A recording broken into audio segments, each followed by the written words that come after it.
चुनाव से ऐन पहले जाटों के बड़े चेहरे चौधरी चरण सिंह को भारत रत्न देने का ऐलान किया गया है। प्रधानमंत्री मोदी ने खुद इसकी जानकारी दी।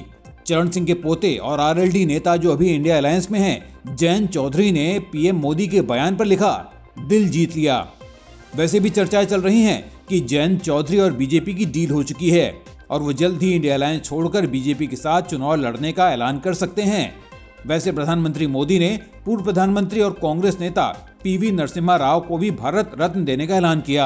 साथ ही इस लिस्ट में अर्थशास्त्री एमएस स्वामीनाथन का नाम भी जोड़ा गया है। शिवसेना उद्धव गुट के नेता अभिषेक घोसालकर की फेसबुक लाइव के दौरान गोली मारकर हत्या से सब सन्न हैं। घोसालकर जिस मॉरिस नोरोन्हा नाम के शख्स के साथ बैठकर लाइव टेलीकास्ट कर रहे थे, वही लाइव खत्म होने पर हंसते हंसते उठा और फिर उसने अभिषेक पर 3 गोलियां दाग दी। गोलियां लगने का पूरा वाकया लाइव हुआ। फिर आरोपी ने खुद को 4 गोलियां मारकर खुदकुशी भी कर ली। बताया गया है कि नोरोन्हा अभी अमेरिका से लौटा था और पार्षद का चुनाव लड़ना चाहता था, लेकिन घोसालकर ने इसका विरोध किया था। पाकिस्तान के चुनाव में इमरान खान की पार्टी पीटीआई यानी पाकिस्तान तहरीक-ए-इंसाफ के उम्मीदवारों और बिलावल भुट्टो की पार्टी पीपीपी यानी पाकिस्तान पीपुल्स पार्टी में कांटे की टक्कर है। लंदन रिटर्न नवाज शरीफ की पार्टी पीएमएलएन यानी मुस्लिम लीग नवाज तीसरे नंबर पर है। इमरान की पार्टी का नाम और सिंबल दोनों ही छीन चुके हैं, इसीलिए उनके उम्मीदवार इंडिपेंडेंट की तरह चुनाव लड़े थे। पाकिस्तान की नेशनल असेंबली में कुल 336 सीटें हैं, जिनमें से 265 पर चुनाव हुए हैं, बाकी सीटें रिजर्व हैं। इस बीच पीटीआई के कार्यकर्ता वोटों की गिनती में बेईमानी का आरोप लगाते हुए जगह जगह धरना प्रदर्शन कर रहे हैं।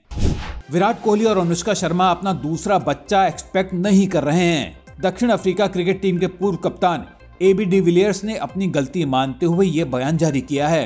उन्होंने कहा है कि उनके इस दावे में कोई सच्चाई नहीं थी और इस तरह की निजी जानकारी देने का दावा करना ही गलत था। कोई नहीं जानता कि फिलहाल क्या हो रहा है। बस मैं इतना कहना चाहता हूं कि विराट कोहली ठीक रहें। रूस के राष्ट्रपति व्लादिमीर पुतिन ने 2 टूक कहा है कि यूक्रेन जंग में रूस को हराना मुश्किल ही नहीं नामुमकिन है। अमेरिकी पत्रकार टकर कॉल्सन को मॉस्को में दिए गए दुर्लभ इंटरव्यू में पुतिन ने कहा कि पश्चिमी देशों को अब ये समझ जाना चाहिए कि यूक्रेन वॉर में रूस को हरा पाना संभव नहीं है।